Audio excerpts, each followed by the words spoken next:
Hey everybody, welcome to Obscurities and Miniatures. This is not a miniature, obviously, but it's more obscurities in literature. I have a very soft spot for gotcha game artwork. I could care less about most of the games. I don't really spend money on any of those. I will constantly download them and delete them from my phone. But oh my god, I love the art. I love the design that goes into a lot of these characters. Could care less about the games, unfortunately. There's a few I like. I have played Grand Blue for a while and Fate and stuff like that. Iron Saga is always my go-to phone game. But that actually has nothing to do with this. Well, sort of kind of does. This is the Monster Strike artworks. Now, Monster Strike is a game that's been going steadily for quite a long time in Japan, and I don't even know about it anywhere else. They did try to do a global release, and it eventually just crashed and burned, and it sucked because I kind of liked the game. It was this weird kind of like pachinko pinball-ish thing, and I mean it was a fun game.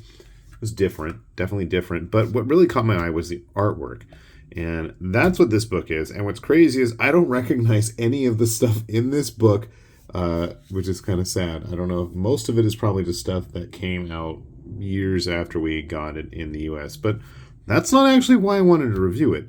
In order to discuss why I wanted to review it, I need to talk about a different book first. And that is the guidebook for Shinrabancho Choco. So, you want to talk about obscure. Shinrabancho Choco was a set of chocolate cracker cookie thingies. I want to say Bandai put them out. Bandai did put them out. And so each cookie, cracker, wafer, whatever you want to call it, thingy, always had a card included with it. And I stumbled upon the cards at like Mandarake, one of those kind of like, hobby off type recycle shops in Japan. And they really caught my attention because I really liked the style. They weren't fully SD, but they had these kind of squished up proportions. And I really dug this. There are only 3 actual books that were ever published on these cards that came with these chocolate snack foods. They stopped producing them. They went on for like a 10-year run or something. If you aren't familiar with it, they're kind of like the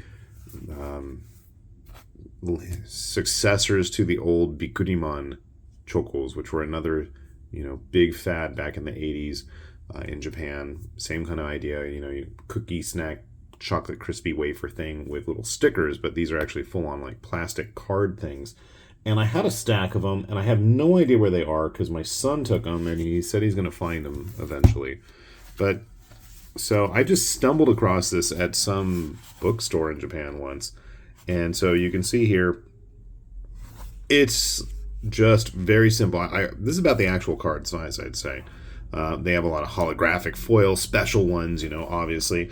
And I remember like some of the little local hobby stores carrying like stacks of them for like 500 yen, which was obviously a pretty good deal if you're a big nerd for this kind of artwork like me. And I cannot find the name of the artist anywhere. I've searched in Japanese, and I still haven't had much luck. But again, it's not always the super heroic figures. You got all kinds of weird monsters and stuff. And for somebody like me who's always had a long interest in fantasy artwork, this is a great book. I actually have a gotcha, candy toy figure of this guy. I know for sure. From years ago. I mean, I probably could do a video just on this book alone, but that's not the focus, but we'll let you guys see it anyway. I think I have this one. They did a figure of him, Edgar. Interesting designs, interesting stuff. And I want to say there used to be a website that had like an online game or something that went along with it.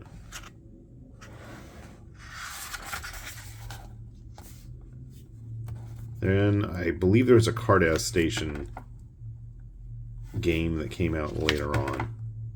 I think in the mid-2010s. I mean, I wasn't very interested in those, so I don't ever grab any, but we want to talk about Japanese card game books. We can absolutely get into those one of these days.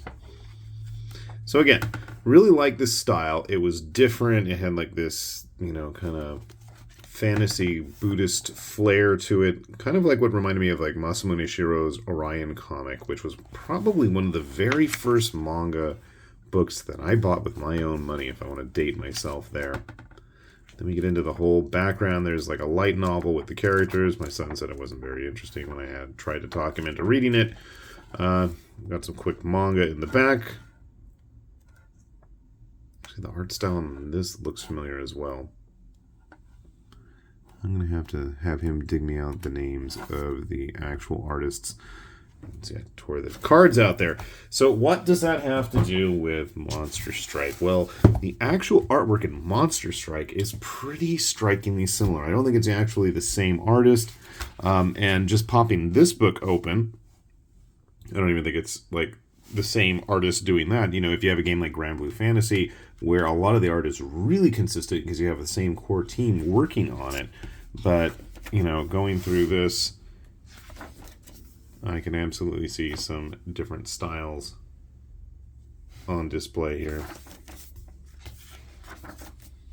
And I'll be honest, I don't really care about this stuff. I'm like, that's cool, I guess. Just characters in the game. This is where things get really interesting for me. So you have a lot of these like main characters in the game. You have their actual in-game graphics. But then they have all these rough sketches, which is something I absolutely love. I may not be a decent artist myself, but it is always fun and exciting and interesting for me to see the process that people that actually have more skill and talent than me go through in coming up with these designs. And you can see there is quite a lot there. So we have the more touched up stuff.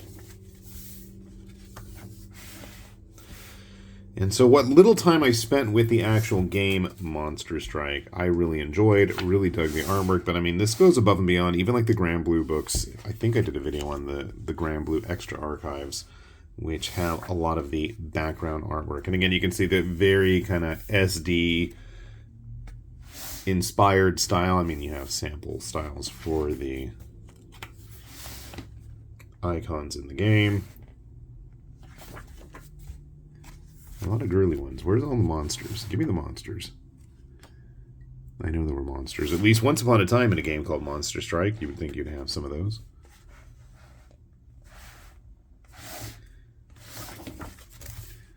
It's also interesting to see we have like full-size artwork for the characters, even though none of that actually exists in the game. When you play the game, it's basically the characters' heads in little bouncy pinball machine things.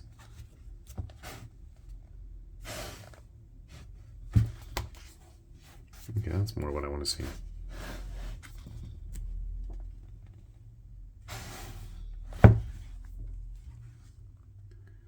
Sorry, but anime girls are a dime a dozen in these types of games.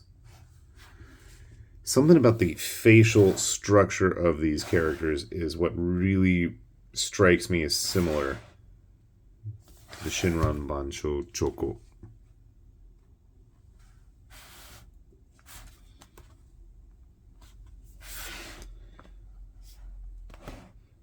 And again,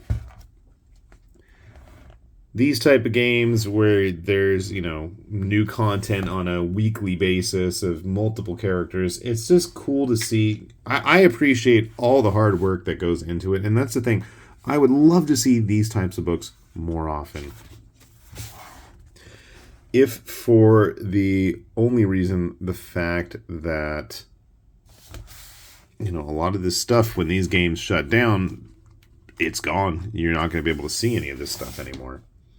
Which is why I'm always hesitant to spend much money on any kind of online app-based game. Because who knows where it's going to be, you know, 6 weeks, 6 years from now. Of course, there's some crazy games that are still going. But that's a conversation for a totally different type of video.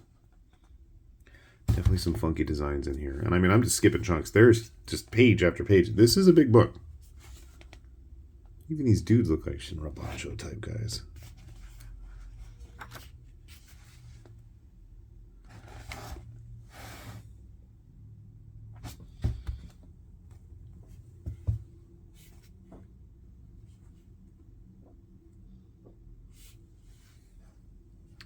Colors make me think of the black stuff from Duel Masters. I don't think I've ever done a video on Duel Master card artwork. I know I did that Takayama book a while back. Again, some of the lesser popular character cards, I guess, don't get as much detail, but there's some interesting stuff here. Again, none of this I recognize from my limited time with the game, but we're getting like multiple characters on a page now here.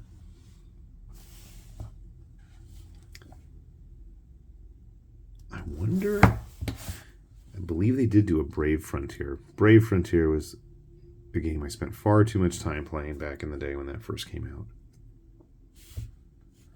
They have this animation section. I don't remember any actual animated movie or anything, but it looks like stills from various ads online, maybe?